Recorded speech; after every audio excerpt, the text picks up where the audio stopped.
Students देखो, अब अपन company की बैलेंस शीट पढ़ते हैं। अपने पास जो बैलेंस शीट कंपनी में यूज आएगी उतनी ही बैलेंस शीट मैंने ली है। देखो स्टूडेंट्स, अब क्या कहेंगे, बैलेंस शीट में सबसे पहले जो पॉइंट होता है लायबिलिटीज का, उसमें क्या आएगा, शेयर एंड लायबिलिटीज। तो अपन पहले ओनली फॉर शेयर ले रहे हैं। क्या ले रहे हैं? शेयर। जो कंपनी इशू करती है, क्या करती है? इशू। तो स्टूडेंट्स देखो, सबसे पहले बात करें अपन, फर्स्ट पॉइंट जो आ जाएगा, share holder fund. Share holder कौन कहलाता है?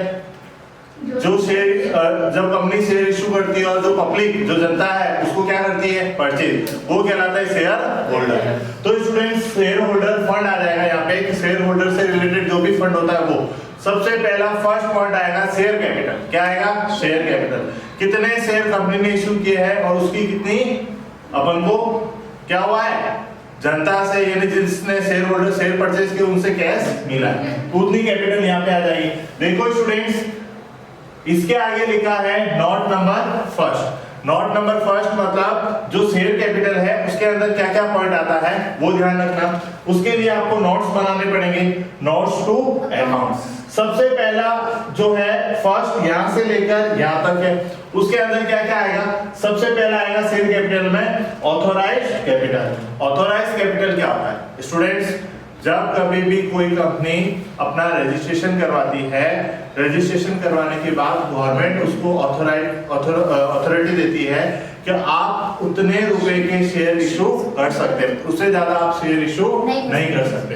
आया सपोज मानो एक कंपनी को, जैसे सपोज मानो राम लिमिटेड कंपनी को गवर्नमेंट ने 20 लाख रुपए तक के शेयर इशू करने की परमिशन दे दी है। अब स्टूडेंट्स, राम लिमिटेड क्या करती है कि 12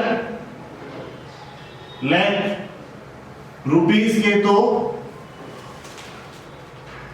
100 रुपीस ईच शेयर के इक्विटी शेयर, कौन से?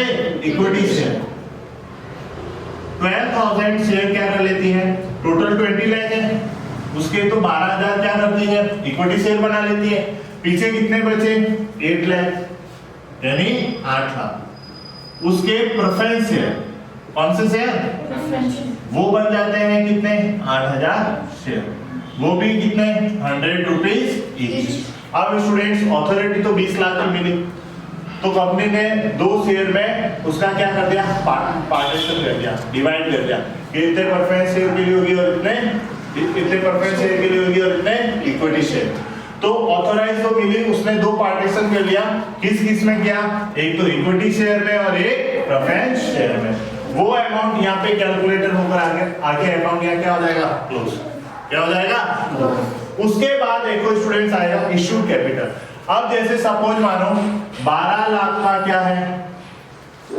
इक्विटी शेयर है, और कितने शेयर है? 12,000 में से कंपनी ने 6,000 शेयर ही क्या किए हैं? इशू किए। क्या किए? इशू। कौन से शेयर? Equity share. कौन से शेयर? और प्रेफरेंस शेयर 8,000 है, उसमें से ओनली फॉर 4,000 प्रेफरेंस शेयर क्या किए हैं? इशू किए। अब देखो, वो होता है क्या? Issue capital. ऑथोराइज मिली वो तो ठीक है, पर कंपनी अपनी इच्छा के अनुसार उतना ही जनता को क्या करती है? इशू करती है, और जनता उसको क्या करती है?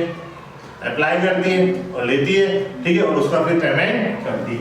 स्टूडेंट्स देखो, तो मैंने क्या कहा? 12 में से 6 क्या किया? इशू। 8 में से 4 इशू किए, कौन से? प्रेफरेंस से। वो यहाँ आ जाता है, उनका अमाउंट लिख दिया जाता है और अकाउंट क्या हो जाता है? क्लोज। आया समझ में? फिर स्टूडेंट्स, अब उसके बाद क्या होता है? जो सब्सक्राइब पब्लिक ने कितना सब्सक्राइब किया और उसका कितना पे किया। तो स्टूडेंट्स, जो यहाँ पे शेयर लिखे हैं वही शेयर यहाँ पे आ जाता है, इक्विटी शेयर। जो यहाँ पे प्रेफरेंस शेयर लिखा है वही प्रेफरेंस शेयर यहाँ पे आ जाता है। फिर उसके बाद 100 रुपए ईच है, तो उसका अमाउंट आ जाता है। अब देखो, कभी कभी क्या होता है, कोई शेयर होल्डर पेमेंट नहीं कर पाता है, उसके पास कैश नहीं होने का। कुछ ऐसा भी होता है, कोई शेयर होल्डर क्या करता है? एडवांस पेमेंट कर देता है। आया समझ में? फिर उसके बाद कभी अपन कहते हैं वो फर्स्ट कॉल पे नहीं करता तो सेकंड कॉल पे करता है, तो उस समय कंपनी को क्या देना पड़ता है? इंटरेस्ट। वो कंपनी की क्या होती है? इनकम। क्या होती है? इनकम। वो कहाँ जाती है? रिजर्व एंड सरप्लस में आ जाती है, रिजर्व एंड सरप्लस। अब देखो स्टूडेंट्स, अपन बात करें कि इक्विटी शेयर जितना भी था उसका अमाउंट बना, ऐसे फुली कॉल अप कितना होगा, जो भी जैसे 5 लाख हुआ, 6 लाख हुआ, वो यहाँ पे आ गया। फिर less call in arrear, call in arrear मतलब जो ऐसे शेयर होल्डर जो पेमेंट नहीं कर पाए, है ना, उनका अमाउंट जो भी बनता है वो यहाँ आ जाएगा। इसमें से डिडक्ट करने के बाद ये अमाउंट यहाँ पे आ जाएगा। फिर स्टूडेंट्स दूसरा शेयर था अपने पास प्रेफरेंस शेयर, उसका जितना भी बनता है उसका fully call and paid up अपने पास आ गया। अब इसमें भी कॉल इन एरियर हो सकता है, इसमें भी कॉल इन एरियर हो सकता है, पर एक में ले लिया मैंने, जो समझ में आ रहा है उसका अमाउंट, टोटल अमाउंट बन के यहाँ पे आ जाएगा।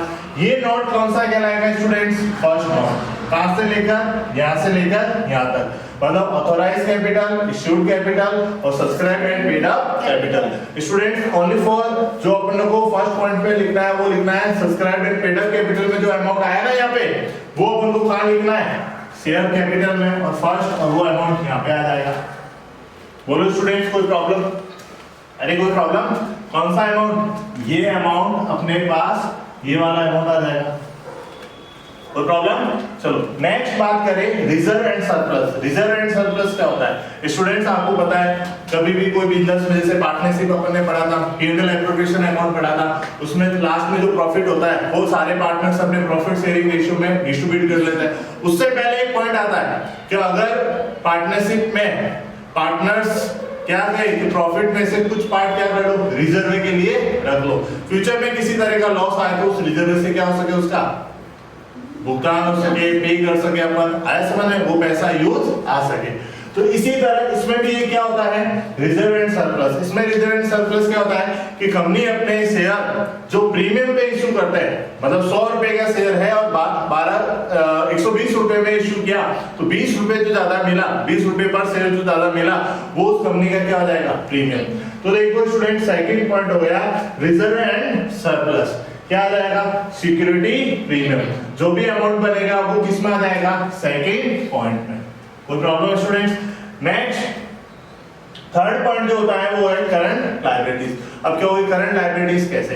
देखो कंपनी शेयर इशू करती है, पब्लिक यानी शेयर होल्डर उसके लिए अप्लाई करते हैं, उनको शेयर अप्लाई करने के बाद उनके शेयर अलॉटेड होते हैं। शेयर अलॉटेड होने के बाद क्या करती है कंपनी? कॉल्स लेती है, फर्स्ट कॉल, सेकंड कॉल और थर्ड कॉल। कंपनी को जैसे रिक्वायर्ड होती है वैसे लेती है। कंपनी ने फर्स्ट कॉल ले ली, सेकंड कॉल भी ले ली, थर्ड कॉल की भी उनको रिक्वायर नहीं है, मतलब उनको पैसे की जरूरत नहीं है। अगर जरूरत है तो ही लेगी, नहीं तो नहीं लेगी। पर उसमें से कुछ ऐसे शेयर होल्डर जिनका पेमेंट एडवांस आ गया, क्या आ गया? एडवांस। तो एडवांस आ गया तो अपन ने अभी तक क्या किया है? थर्ड कॉल का पेमेंट नहीं लिया है, तो वो एडवांस आ गया, वो अपने लिए क्या होगी? लायबिलिटी, उसको वापस पे करना ही पड़ेगा। तो स्टूडेंट्स कभी ना कभी उसको पे करना पड़ेगा।